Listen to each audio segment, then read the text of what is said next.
Siemano, siemandero, witam wszystkich bardzo serdecznie w kolejnym odcinku filmików o gitarach. Niezmiernie, jak zwykle, jest mi miło gościć Was tutaj na tym kanale.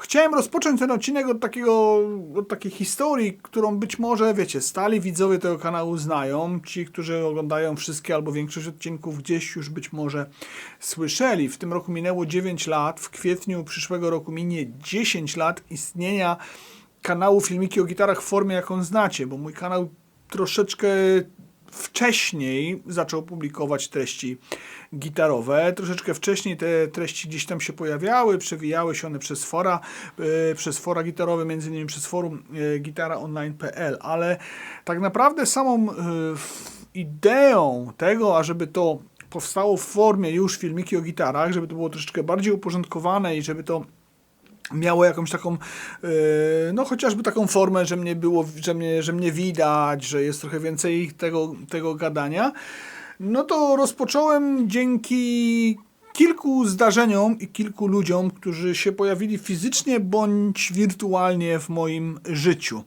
Na pewno trzeba tutaj wspomnieć Mokre Łapska, czyli mojego przyjaciela bębniarza, który tworzy kanał Mokre Łapska o rybkach, bo on chyba rok wcześniej rozpoczął tak troszeczkę bardziej na poważnie swoje YouTuby. Na pewno tutaj trzeba wspomnieć Złomnika, którego akurat wirtualnie bardzo serdecznie pozdrawiam, bo również był wielką inspiracją. Wtedy jeszcze pisał na swoim blogu rzeczy. I tam jest taka historia opowiedziana przeze mnie kilka razy na temat książki i tego, że mi się tej książki nie chciało pisać, więc zacząłem gadać do kamery. Na pewno również trzeba wspomnieć sławetny koncert zespołu Pathology w Londynie, gdzie poza tym, że kula mi ukrychnął kluczyk, to poznałem niejakiego Krzyśka Zimnocha, który gdzieś tam się przez kanał też niedawno przewinął. Dlaczego mówię też o Krzyśku Zimnochu, którego też bardzo pozdrawiam, Pathology też oczywiście pozdrawiam, dlatego, że Krzysiek pokazał mi takie coś. To jest kamera muzyczna, tak zwana Handy Video Recorder, wyprodukowana przez firmę Zoom. To jest model Q2 HD i to przez bardzo długi czas była podstawowa kamera i podstawowe źródło dźwięku na tym kanale. Firma Zoom przez ten kanał się przewija od dłuższego czasu i właśnie dzięki tej kamerze, nie inwestując, co prawda w tym momencie myślę, że trochę niestety, w Shure'a, w jakiś tam interfejs, w nagrywanie, wiecie, close-up miking, wbawianie się w nagrywanie wielościeżkowe, na samym początku wszystkie pierwsze filmiki, te sławetne z fotela przy kominku, w zadymionym pomieszczeniu, w pokoju tak naprawdę, w Anglii, gdzie wtedy mieszkałem, to wszystko rozpoczęło się od tego, że pojawiła się taka kamera. Dlatego, że ta kamera łączyła w sobie bardzo dobry mikrofon pojemnościowy, oczywiście w granicach cenowych, ale na tyle dobra, żeby móc kręcić te odcinki, i obraz, którego nie trzeba było synchronizować. No oczywiście to nie jest taki obraz z tej kamery, jak widzicie go tutaj teraz, ale firma Zoom, poza multi-efektami, które się oczywiście też przez ten kanał przewijają, przez cały czas towarzyszy mi w mojej drodze, jeżeli chodzi o kręcenie tych odcinków. Więc naturalną drogą dla mnie było później zakupienie sobie drugiej kamery, która się pojawiła, która była no, już troszeczkę lepsza, miała fajniejszy mikrofon, miała już odwracany ten ekranik, że można było sobie kombinować tak, że wiecie, no, że się widzieć podczas nagrania. I generalnie Zoom Q4 była to moja druga kamera, którą kręciłem te odcinki i dzięki której ten kanał szedł wtedy do przodu. Później miałem 2 sztuki i używałem 2 sztuk naraz. Wiedziony sukcesem używania tych kamer i kontynuując tą drogę, przesiadłem się potem na kamerę, która nazywa się Zoom Q4N. Ta Zoom Q4N różniła się tym, że miała znowu płynne regulowanie gainu. Dodatkowo można było sobie tutaj przełączać te mikrofony na różne kąty, też miała ten obrotowy ekranik. Tą kamerą przez bardzo długi czas, później jak już przesiadłem się oczywiście na kamery Canona lusterkowe, jak już zacząłem kręcić tak, że wiecie, no był interfejs, były te mikrofony, był pierwszy amprum i ogólnie no szło to do przodu. Tą kamerą przez bardzo długi czas kręciłem później no deski. Gitary z desek, jakieś tego typu testy, jakieś testy pokojowe. Bardzo ona mi również służyła podczas nagrań koncertów. Służyła mi ona również do nagrań prób, bo do tego była znakomicie stworzona. I kiedy tylko na rynku pojawiła się kamera Zoom Q8, to natychmiast stała się ona moją własnością. Kamera Zoom Q8 jest rozwinięciem kamery Zoom Q4N, ale już miała możliwość podłączenia dodatkowych mikrofonów, już miała rejestrator czterościeżkowy, bo można było miksować nagrania z tego mikrofonu z nagraniami z tych mikrofonów, które tutaj są podłączone. To wszystko można było sobie wysterowywać i specjalistycznie sobie tak poustawiać, żeby nawet już sam miks sam z siebie się zgadzał. Ta kamera już miała wymienne, ale ja nigdy nie wymieniałem, nigdy nie zakupowałem innych, ale już miała wymienne różnego rodzaju te mikrofony, które sobie można było zmieniać. To cały czas był bardziej oczywiście rejestrator dźwięku, który mi bardzo dobrze służył niż sama sobie kamera, no bo obraz z tych kamer, słuchajcie, no malutki tutaj taki obrazik, to nie jest jakiś tam super wypasiony obraz, który tu, tak powiedziałem, który widzicie tutaj, natomiast dźwięk z tych kamer był bardzo, bardzo dobry. A z racji na to, że w tym momencie, jak wiecie, no oglądacie chociażby ten odcinek w 4K, stwierdziłem, że skoro i tak przez cały czas wykorzystuję, bo cały czas wykorzystywałem do tej pory tego Zooma Q8 do nagrań desek, do nagrań pokojowych, do testów wzmacniaczy właśnie w takich warunkach pokojowych, bo to bardzo dobrze odzwierciedla to, jak słychać to w pokoju. Close-up miking przystawiony bliziutko, no nie powoduje tego, że to jest takie nagranie, jakbyście stali w tym pokoju, a ja jednak w przypadku testów wzmacniaczy w szczególności bardzo chcę, ażebyście mogli poczuć troszeczkę więcej niż tylko i wyłącznie z takiego, wiecie, blisko mikrofonowego nagrania. Tak samo przy nagrywaniu cały czas gitar z desek używałem ostatnimi czasy tej właśnie kamery Q8. W momencie, kiedy przesiadłem się na 4K, naturalnym wyborem dla mnie było to, że w moje ręce musi trafić kamera Q8N 4K. I to jest kamera, która nagrywa w 4K, jest rozwinięciem idei cały czas tego rejestratora. Znowu mamy do czynienia z tym, że oczywiście możemy sobie używać tutaj tego mikrofonu. Ten mikrofon jest również wymienny. Co jest ważne, pasuje do niego również mikrofon z tej starej Q8, czyli mogę sobie te kapsuły też tutaj wymieniać. Będę musiał wymienić, bo ta mi upadła. Mogę je sobie również wymieniać. Znowu mamy czterościeżkowy rejestrator z możliwością podłączenia przez XLR-y dwóch osobnych mikrofonów, więc tak naprawdę jest to też fajny backup do niektórych rzeczy. Tak naprawdę można sobie to też ustawić, tak jak w moim przypadku, wiecie, ja lubię to swoje laboratorium, tak? Czyli, że nic tam nie ruszam, tylko naciskam rekord i jadę, więc można sobie też w ten sposób ustawić, no ale chodziło mi o to, żeby już całkowicie przesiąść się na to 4K, bo ta Q8, ta starsza jest taka połowicznie, można nam zrobić chyba coś, to jest 3000, takie 3K można zrobić. Natomiast tutaj mamy 4K i tutaj już jest, taki obraz, który w momencie, kiedy go edytuję razem z tym nagraniem, które jest teraz, no nie muszę go, wiecie, rozszerzać, nic się nie psuje, nic się nie rozmazuje, nic się nie dzieje złego, tylko mam format 4K. To cały czas oczywiście nikt nie będzie wmawiał wam, że to jest taki obraz, jak sobie tutaj ustawicie. Tutaj w tym mogę sobie kręcić przesłonami, czasami, ISO i tak dalej. Tutaj jest to postawione raczej na automatykę, ale w tym momencie Zoom Q8N 4K jest moją podstawową kamerą do tego, ażeby nagrywać nagrania z desek, ażeby nagrywać nagrania jakieś koncertowe, jakieś też nagrania tutaj pokojowe. Więc chciałem w krótkim teście, krótkim, pokazać Wam, czym jest ta kamerka. No jak widać, jest troszeczkę mniejsza.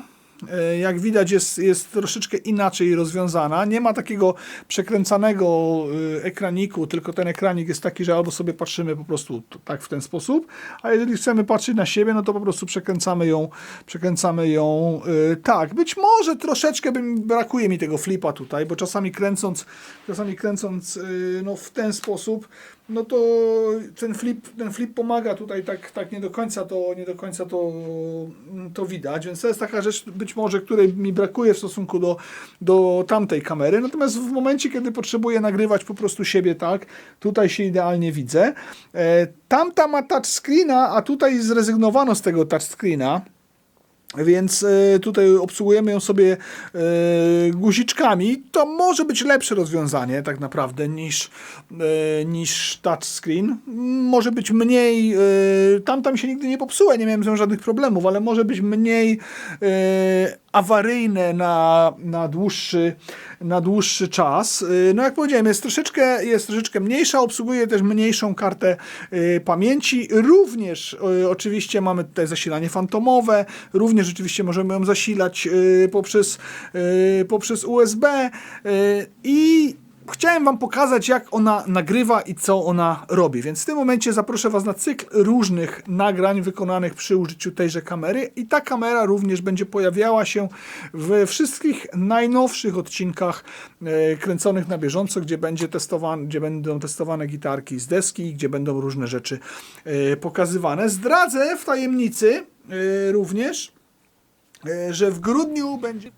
Zdradzę również w tajemnicy, mamy w tym momencie listopad i są inne konkursy, czyli jest konkurs Fogola Boga i jeszcze dla patronów oczywiście jest zabawa, gdzie można wygrać sprzęt od Line 6, ale zdradzę Wam w tajemnicy, że w grudniu będzie konkurs związany z taką kamerą i będzie można taką kamerę wygrać. To jest rewelacyjne rozwiązanie dla zespołów, które nagrywają próby, rewelacyjne nagrywanie dla youtuberów muzycznych, którzy potrzebują szybkiego nagrania. Idealne rozwiązanie do tego, ażeby nagrywać koncerty i je publikować w sieci, jeżeli macie na to ochotę. Są takie osoby, które lubią chodzić na koncerty i kręcić. Dźwięk z tych kamer jest naprawdę super. Naprawdę jest no taki, jak to powinno być, czyli one nie kompresują, nie zgniatają tego brzmienia, pokazują prawdziwość, co za chwileczkę tutaj usłyszycie.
Oczywiście Zoom Q8N 4K nadaje się również do tego, żeby do niego gadać, więc jeżeli miałaby to być wasza główna kamera do na przykład robienia takich filmów, nie wiem, testujących gitary, no to możecie wykorzystać ją zarówno do tego mówienia i ten mikrofon tutaj pojemnościowy całkiem spoko to zbierze.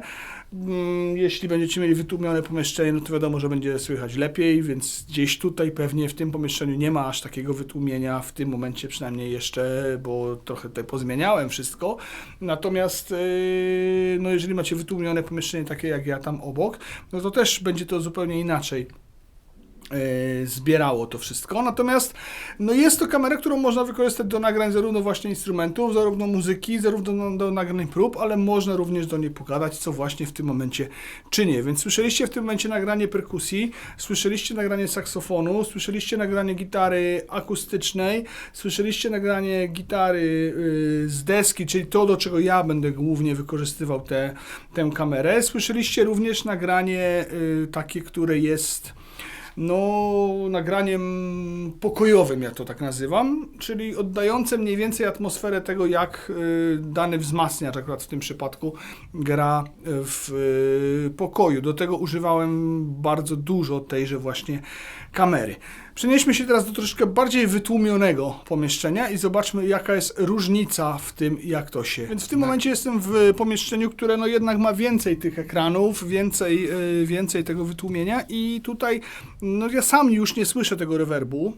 Mam nadzieję, że wy również tego rewerbu jakoś specjalnie w tym momencie nie słyszycie i że tą różnicę pomiędzy pokojami, pomiędzy atmosferą, która jest również tutaj słychać, więc po to też jest to nagranie. Słuchajcie, no ja jestem z produktów Zoom bardzo zadowolony. Jedyne, co mi się nie podoba w tej kamerze, którą teraz właśnie dla was testuję, to jest brak tak zwanego flipa.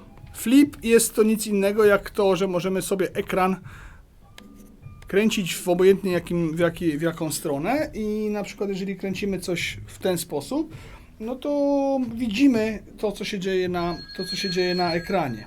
Więc generalnie z tym flipem, no to jest, mówię, no tak, że jest to dość poważne utrudnienie, ale no na przykład już kamera, którą ostatnio używam, nówka sztuka również, którą możecie widzieć, też zrobili w Canonie tak, że jak się używa zewnętrznego mikrofonu, który tutaj jest podpięty, no to już się tutaj też nie poflipuje i trzeba w jakiejś tam jednej pozycji ustawić, bo kabelek przeszkadza. Więc czasami ci ludzie w tych różnych firmach no nie myślą tak do końca jak ci, którzy później tego sprzętu używają. No a ja już przyzwyczajony do tych obrotowych ekranów, no oczywiście lubię jak mogę na przykład sobie z takiego niskiego pułapu kręcić i też to widzę. Więc tutaj jest rzeczywiście ten bullshit, że żeby to poustawiać, no to muszę się gdzieś tam obniżyć samemu, wiadomo, no, trochę lipa. Tutaj na szczęście jest ten ekran na tyle obracany, że ja widzę się teraz tutaj, to co kręcę, to on oczywiście jest w tym zoomie jest w tym momencie tak, że no albo mamy go tak, albo tutaj jest przedni, no nie możemy sobie nim kręcić jakoś tam specjalnie dookoła. Nie wiem, dlaczego tak to zrobili. W poprzedniej wersji w Zoomie Q8N bez żadnego problemu flipowany był. Więc to jest taki downgrade, a tym upgrade'em no jest tutaj to 4K. I ten obraz wydaje mi się, że jest z tej kamery troszeczkę lepszy niż z tej starej. Oczywiście jest również, no co trzeba zwrócić uwagę, tak jak już mówiłem wcześniej na samym początku, te rejestratory nastawione są głównie na to, żeby nagrywać bardzo dobrze dźwięk. Ten obraz w tych rejestratorach no nigdy nie będzie taki jak, wiecie, no z porządnej lustrzanki, czy z bezlusterkowca i tak dalej, to trochę nie jest tak do końca możliwe nawet z takim obiektywem. I tutaj też myśląc sobie o tym, że no niektórzy nagrywają, jak już pewnie też wcześniej o tym mogłem powiedzieć, telefonami. Jednak dźwięk z tego urządzenia będzie lepszy na koncercie niż taki z telefonu. Nic nie stoi na przeszkodzie, żeby użyć jeszcze dodatkowo 2 telefonów i wykorzystać 3 takie obrazki do zmiksowania sobie na przykład koncertu czy próby i wrzucenia go na YouTube, ale będziemy przynajmniej mieli pewność, że ten dźwięk tutaj jest bardzo, bardzo fajny. fajny. Natomiast też muszę powiedzieć, że używając tych kamer od samego początku, no widać różnicę. Z reguły trzeba było robić tak, że troszeczkę trzeba było to obrabiać i te stare kamery miały troszeczkę mleka takiego, były takie lekko takie mleczne. Zawsze dodawałem trochę kontrastu, trochę przyciemniałem i zawsze troszeczkę dodawałem tak zwanego sharpen, czyli no wyostrzenia jakiegoś w postprodukcji już, jak kręciłem tymi kamerami. Tutaj do tej pory żadnego z tych rzeczy nie ma, więc to wszystko, co widzicie, jest bezpośrednio nagrywane, tak jak to widać. Kamera dodatkowo jeszcze ma no, różne te kąty, więc sobie pojedziemy od takiego. To jest najszerszy kąt, to jest chyba 160 albo 140. To jest bardzo, bardzo szeroki kąt, on jest prawie taki jak rybie oko, ale nie do końca też. Ja bardzo, bardzo to lubię, bo wtedy widać całość, widać na przykład w momencie, kiedy nagrywam jakiś wzmacniacz tam gdzieś pokojowo i sobie to postawię dalej, to widać te odległości i to wszystko się robi, ale oczywiście możemy sobie tutaj zmieniać. O, proszę bardzo. Te kąty troszeczkę można sobie zmniejszać. Szczerze wam powiem, że nie wiem, czy to się robi jakoś cyfrowo, no myślę, że jest to zoom cyfrowy jednak, natomiast sam też nie wiem, jaka będzie tego w tym momencie jakość, więc no, patrzymy sobie i badamy sobie i wiemy, oglądając. Tych trybów jest chyba 4 z tego, co kojarzę. Wide, 1, 2, 3, 4, 5 takich trybów tego widoku. Ja najbardziej lubię ten najszerszy i ten taki najbardziej obejmujący całość planu. Na koncert, na próbę to jest bardzo dobre, bo widać wszystko i nie trzeba się tym przejmować. Również możemy sobie tutaj kombinować. Możemy sobie również kombinować z jasnością takiego obrazu. Tu mamy na high, w tym momencie przełączamy się na normal i w tym momencie jest low, czyli jakaś tam niska jakość. Ustawiam to raczej na normal. Nie można w trakcie tutaj działania nie można zmienić innych parametrów. Te wszystkie inne parametry zmieniamy sobie w trybie już ustawiania tych settingów. Słuchajcie, jeżeli już powiedziałem o koncercie, przenieśmy się w tym momencie na chwileczkę jeszcze na koncert właśnie i zobaczmy sobie, jak to nagranie wygląda w takiej właśnie formie koncertowej.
No trochę się czułem na tym koncercie tak, jakbym oglądał stare magazyny 997, magazyn kryminalny Michała Fajbusiewicza, kręcony zresztą w łódzkiej telewizji. Jeżeli ktoś z was oglądał magazyn kryminalny 997, to oczywiście niech napisze w komentarzach 997. No muzyka ciężka. Ja myślałem, że wiecie, że czasami metal to jest muzyka ciężka, ale Marek mnie uprzedzał, że będzie ciężko i hardkorowo i że to nie będą łatwe numery. No rzeczywiście tak było, ale bardzo dziękuję oczywiście Markowi i całemu składowi Marek Kądziela ADHD za to, że mogłem dla was taki oto właśnie koncert nakręcić. Mam nadzieję, że kamerka według was dała radę. Moim zdaniem te kamery naprawdę bardzo, bardzo konkretnie dają radę, jeżeli chodzi o tego typu rzeczy i warto się tym zainteresować, jeżeli szukacie czegoś, czym można nagrać próbę. 3 takie kamerki, 4 takie kamerki i macie całkiem niezły teledysk. Też jest tak, że tutaj ten obraz, który widzimy, no to wiecie, to może nie jest bezlusterkowiec 4K i w ogóle na jakimś super obiektywie i tak dalej, ale ta specyfika tego obrazu w momencie, kiedy mamy już wszystko takie jest przepiękne i wygładzone, też ma swój urok, a do tego jeszcze no nie da się ukryć, że ten obraz się bardzo, bardzo poprawił, jeżeli chodzi o produkcję Zooma i ja już tego, tak jak mówiłem, no jak już sobie gdzieś tam coś wrzucałem, gdzieś już się fragmenty pojawiały nagrane tą kamerą, no to ja już tego nie obrabiałem tak specjalnie, jak musiałem obrabiać tamte obrazy. Bardzo również dziękuję Tomkowi Maniakowi za nagranie ścieżek bębnów, które słyszeliście. Bardzo dziękuję Simonowi, czyli Szymonowi Bońkowskiemu za nagranie saksu, Gutkowi i Kuli za to, że pomogli mi również w nagraniach gitar akustycznych. Niezmiernie jestem zobowiązany wszystkim muzykom podziękować za to, że zgodzili się wziąć tutaj udział. No i jeszcze raz dla Marka Kądzieli i jego zespołu ADHD również wielkie podziękowania. To chyba są jakieś straszne sławy w ogóle, jeśli chodzi o granie jazzu. Nie wiem, czy to nie są jacyś w ogóle, wiecie, super ultra profesorzy, więc jak się znacie na jazzie, no to tym bardziej była to dla was gratka. Teraz się przełączę na tą kamerę tutaj i wam jeszcze pokażę trochę feature'ów, jak to wszystko działa. No i co? I fajnie, nie? No dobra, więc jak już zauważyliście, kamera wygląda oto w tenże sposób. Kamera jest dosyć kompaktowa, to jest naprawdę malutkie. Po złożeniu ten ekranik, który tutaj nam się przemienia w ekranik taki, jak sobie zamkniemy mikrofony, no to robi się to jak taka puszeczka piwa, jest dosyć małe, dosyć poręczne i tutaj się to wszystko chroni. Mikrofony są chronione taką klatką. To jest wykonane z plastiku, ale ten plastik jest całkiem solidny w tym przypadku, tak? Jak już mówiłem wcześniej, jest wymienny też ten system tutaj tych mikrofonów. Te różne mikrofony, shotguny, nie shotguny, o różnej szerokości można zakupić na stronie Zooma. Tutaj mamy zamykanie klapeczki. Czekajcie, ja sobie ustawię ostrość na to. Mamy zamykanie tutaj klapeczki. Tutaj jest ten przycisk od nagrywania. Trzeba się po prostu nauczyć i wtedy łatwo to nam wchodzi. Tu mamy głośniczek do jakiegoś tam odsłuchu prostego tego, czy nam się w ogóle coś nagrało, czy nam się nie nagrało. Standardowe mocowanie takie jak w aparatach cyfrowych, czyli no nic tutaj nie trzeba zmieniać, nie trzeba mieć specjalnego statywu, wszystko działa tak jak przy tej kamerze, którą nagrywam teraz. Sterowanie całym tym systemem odbywa się poprzez przyciski, czyli nie mamy tutaj ekranu dotykowego, tak jak było w poprzednich wersjach. Znaczy to chyba było tylko w tej Q8N bez 4K. Tutaj wszystko sobie robimy z poziomu tych guziczków, ale poczekajcie, muszę wyłączyć nagrywanie. No i tak, tu sobie zmieniamy kąt tego, jak to nam się nagrywa, to już widzieliście. Możemy również wybrać, oczywiście tak, nie ma tutaj żadnego wybierania, wiecie, przesłony, nie wiem, ISA i takich różnych tych rzeczy, które są w profesjonalnych kamerach, takich jak ta tutaj, no ale mamy tryby, tak, czyli noc, auto, indoor, outdoor, concert lighting, night i możemy to jakoś tam w sposób odpowiedni dobrać, taki, żeby ten obraz był jak najjaśniejszy. Dodatkowo jeszcze możemy sobie to wszystko rozjaśniać i przyciemniać tutaj. Więc jest to opcja taka, żeby to można było ustawić do jak najfajniejszego tego obrazu. Oczywiście możemy sobie wejść w mikser. Na tym mikserze widzimy te nasze poziomy. Na mikserze widzimy też, które kanały są włączone. Widzimy też, jak widzicie, jak gadam teraz tak głośniej, to się tutaj bardziej tak mryga, to widzimy też, kiedy te mikrofony zbliżają się też do jakiegoś tam przesterowania. Mamy również opcję low cut, czyli możemy wyciąć jakieś niskie częstotliwości, które gdzieś tam mogą nam buczeć i przeszkadzać. Dodatkowo, jeżeli chcemy użyć kompresora, limitera, levelera, dissera bądź bramki, to również możemy użyć tych efektów. Tego nie było chyba, z tego co pamiętam, w poprzednich. Ja nigdy tego nie używam zawsze tego w taki sposób, że to idzie raw, jak najczystszym sygnałem. Oczywiście tutaj jest również, wiecie, no cała dostępna edycja tego sygnału. Wszystko to robimy sobie tymi guziczkami. Tutaj sobie przełączamy się pomiędzy kanałami i tak dalej, i tak dalej, i tak dalej. Dodatkowo mamy tutaj jeszcze opcję taką, że możemy się przełączyć, że ten dźwięk jest nagrywany jednocześnie w jeden plik. Możemy sobie to zmienić w taki sposób, że mamy plik i dodatkowy dostaniemy plik z dodatkowym wave'em. Możemy sobie zrobić tak, że tylko i wyłącznie nagrywamy dźwięk, czyli jest to tylko i wyłącznie rejestrator, i możemy też zrobić tak, że jest to dźwięk, który jest multi, czyli też są osobne ścieżki. W momencie, kiedy sobie włączymy to jako MOV plus wave, dostaniemy wszystkie 3 ścieżki, czyli jedną stereofoniczną z mikrofonu i dwie te tutaj osobne. Możemy sobie oczywiście również bawić się FPS-ami. No ja kręcę w standardzie amerykańskim akurat, mimo że powinienem w europejskim 25 w PAL, to ja kręcę wszystko w 30 klatkach i możemy również sobie zmieniać pomiędzy tym, jaką chcemy jakość tego nagrania. Najwyższa jakość jest to 48 kHz przy 24 bitach. Dodatkowo możemy sterować tym, co widzimy na ekranie. Oczywiście możemy sobie odtworzyć nasze pliki, tutaj wejść w dodatkowe jakieś jeszcze większe różnego rodzaju opcje. Nie wiem, przełączanie tego, ile prądu wychodzi na Fantoma, czy mamy bipa, jak on jest bardzo głośny, czy jest power saving, czyli czy on nam się gdzieś tam wyłączy po jakimś czasie, czy gdzieś będzie znikał ten ekran. Możemy też tutaj dowiedzieć się, że mamy tak wide angle, XY stereofoniczny mikrofon, XYQ8 on się nazywa, ten, który jest fabryczny. Opcję USB to może być również kamerą, którą będziecie wykorzystywać jako kamerę do Zooma na przykład, ale tego innego, czyli może to być też również kamera internetowa, można z tego robić live'y, można też dzięki temu grać na live'ie próby na przykład. Bardzo ciekawa, myślę, opcja, czyli stawiamy gdzieś to na próbie, tak jakby tutaj byśmy sobie postawili, ustawiamy jakiś tam poziom taki, żeby nam się to nie przesterowywało i można transmitować na żywo koncert, bądź na żywo można transmitować próbę. Bardzo, bardzo, bardzo fajna rzecz. Słuchajcie, no ja się na to przesiadam, będziecie tego urządzenia dużo widzieć na kanale, tego będzie naprawdę bardzo, bardzo sporo. I mam nadzieję, że słuchajcie, no będzie mi on tak długo służył, ta kamera będzie mi tak długo służyła, jak wszystkie te, które miałem do tej pory.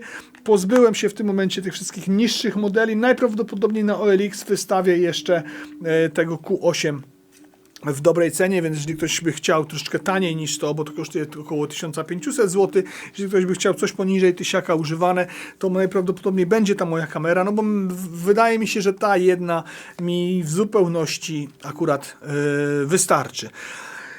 Bardzo do tej pory byłem zadowolony z produktów Zooma, jeśli chodzi o te rekordery. Zresztą dużo ludzi używa również tych rekorderów samych w sobie, więc myślę, że jest to opcja, nad którą można się zastanowić, jeżeli szukacie tego, o czym wam tutaj powiedziałem, do czego to jest. Ale uwaga, nieoficjalnie zapowiem, że mam drugą taką kamerę, nieodpakowaną, nowiutką w pudełeczku. I ta kamera, na razie jest to nieoficjalnie, wam mówię, będzie nagrodą w grudniowym konkursie, który będzie nazywał się Pokaż swój sprzęt. Będziecie mieli okazję wygrać, będzie to główna nagroda i będziecie mogli po prostu nakręcić swój film o swoim sprzęcie podsumowujący rok 23 i mam nadzieję, że będzie fajna zabawa i będzie to będzie główna nagroda. W tym momencie filmu oczywiście dziękuję jeszcze raz wszystkim muzykom, którzy wystąpili w tym odcinku. Dziękuję wszystkim, którzy oglądają do końca. Pamiętajcie 997. Dziękuję wszystkim tym, którzy oglądają kanał Filmiki o gitarach Xanty 77, lubią tutaj być, już zostawili łapkę w górę i tak dalej, i tak dalej, i tak dalej. I oczywiście na koniec będzie końcówka samochodowa, więc zapraszam do kręcenia końcówek samochodowych. I oczywiście, co jeszcze chciałem powiedzieć i co jest bardzo ważne, wielkie podziękowania dla wszystkich, którzy kanał wspierają na różne formy. Największą formą jest Patronite, guzik wesprzyj pod filmem, różne inne rzeczy. Czasami przysyłacie mi jakieś fanty do tego, żebym je gdzieś tam rozdał. Jak wiecie, to wszystko się dzieje i to wszystko się dzieje dzięki wam. Jestem totalnie, absolutnie w każdym filmie, każdego dnia zobowiązany za to, co zrobiliście dla mnie i dla tego kanału. Jak widzicie, kanał idzie do przodu, rozwija się, nie przestaje. 10 lat istnienia w przyszłym roku. Miejmy nadzieję, że dobije do 2000 filmów. Chyba drugiego takiego kanału w Polsce na YouTubie to nie ma, a na pewno nie ma go na YouTubie gitarowym, który istnieje aż tyle i tak intensywnie działa. Oczywiście ja wiem, że słuchajcie, Bazok i Jarek Nyckowski też naparzają bardzo długo i też naparzają nieustannie, ale z drugiej strony przez ten czas było sporo kanałów, które powstały, zniknęły, nie robią tego tak regularnie, więc jestem niezmiernie wam wdzięczny za to, że mogę dla was to robić, że chce się wam to oglądać i jeszcze dodatkowo mnie wspieracie. Końcowa samochodowa. Pozdrawiam. Na razie. Idę na piwo alkoholowe. Cześć, mówi Fossilis. Dzisiaj pozdrawiam ze Świdnicy całą gitarową mgłę i filmiki o gitarach i stajemy oko w oko z rajdowym polonezem, który prezentuje się niezwykle drapieżnie i wszystko wskazuje na to, że w jakichś rajdach udział już wziął.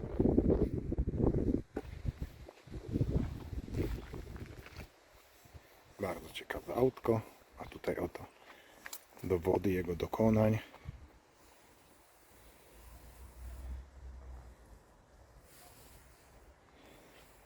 Wnętrze w pełni profesjonalne. Widać.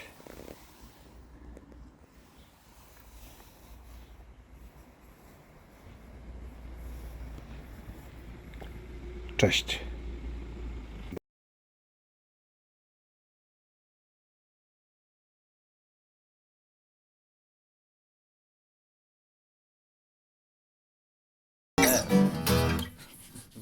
No graj ta.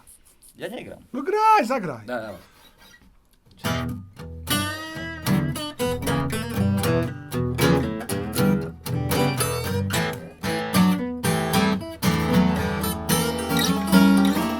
Dobra, weź tak usiądź, żebyś był bardziej przodem, bo tej gitary nie będzie słychać.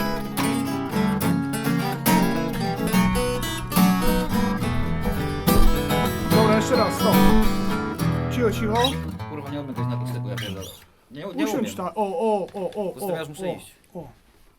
Jedzie ta. Gdzie... 3, 4 i... O, dobrze.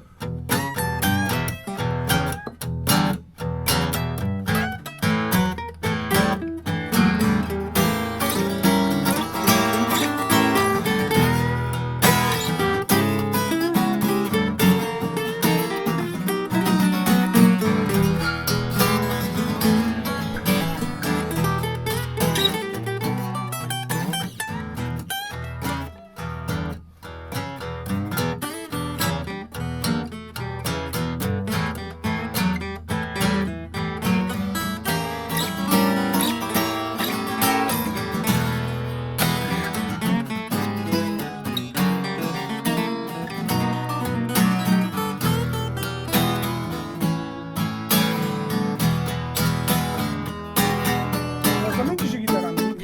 Nie da się grać na tym. Nie chcę, kurwa. Zamęczy się. Nie. No weź jeszcze za chwilę to samo Nie. zagraj na tamtej. Nie mogę tego słuchać w ogóle, nie mogę grać. Spierdalam w ogóle. Właśnie, bo ja mi sikuję. Ta gitara w ogóle kurwa nie ma dźwięku. W ogóle nie ma dźwięku. Ja pierdolę. W ogóle nie ma ta gitara dźwięku. Się nie da kurwa grać na tym. Nie, gdzie mam grać? Nie pokazuj tego nikomu, bo to jest straszne. Dobra, dobra. Nie. Odmawiam. No graj, graj. To jest kurwa połowa w ogóle. Dobre było, ładnie. A możesz grać po Amolu, żebym ja wiedział, gdzie jestem?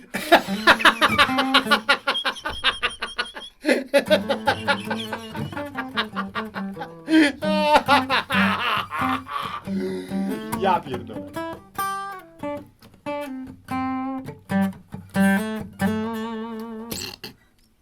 No już. Ksaniu, błagam cię no. Cicho. No poważnie mówię, kurwa. Czy nie wiesz, gdzie się gra po Amolu?